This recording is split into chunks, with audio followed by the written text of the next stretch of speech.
ata yurttan kalkıp Anadolu'ya tek yürek, tek millet köklerden geldik. Bozkır kültürünü açıp dünyaya sanki kartal gibi göklerden geldik.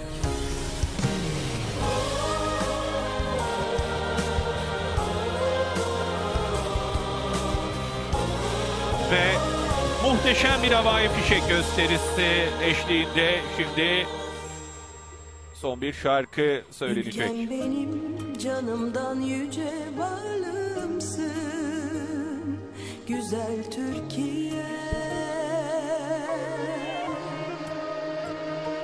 Al bayrağım, ay yıldızımsın, güçlü yurdum.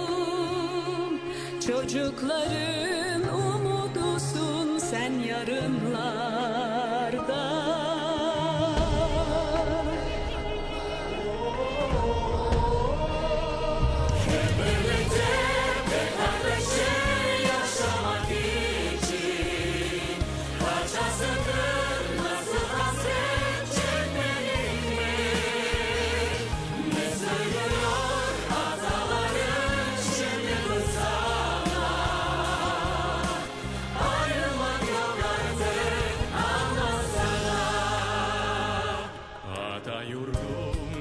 Sevgim kutlu adım Türk devletleri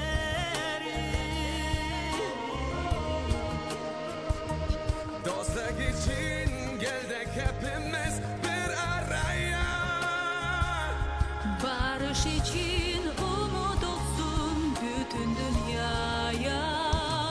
Hep birlikte ve kardeşçe yaşamak için kaç asırdır nasıl hasret çekmeliyim.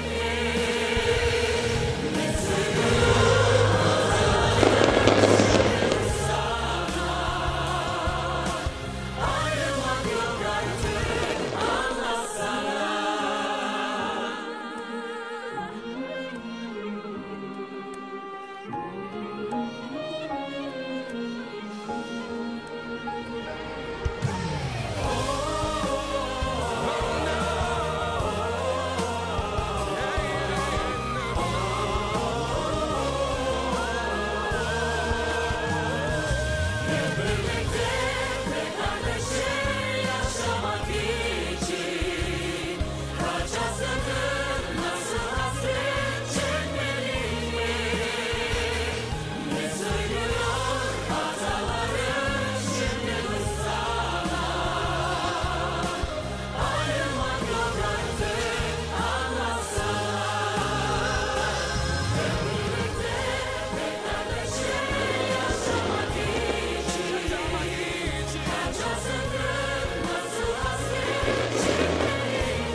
Evet.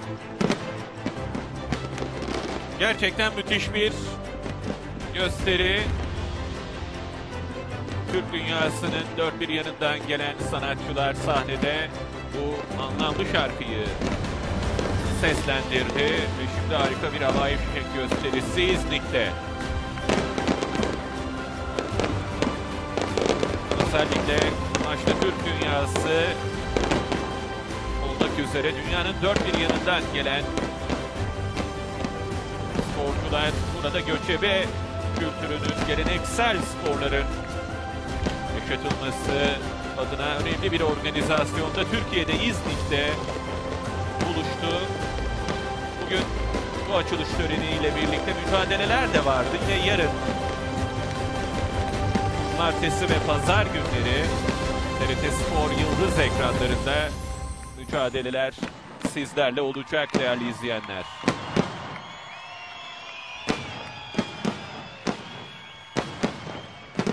Türk tarihini ve kültürünü Orta Asya'dan Anadolu'ya yansıtan müthiş bir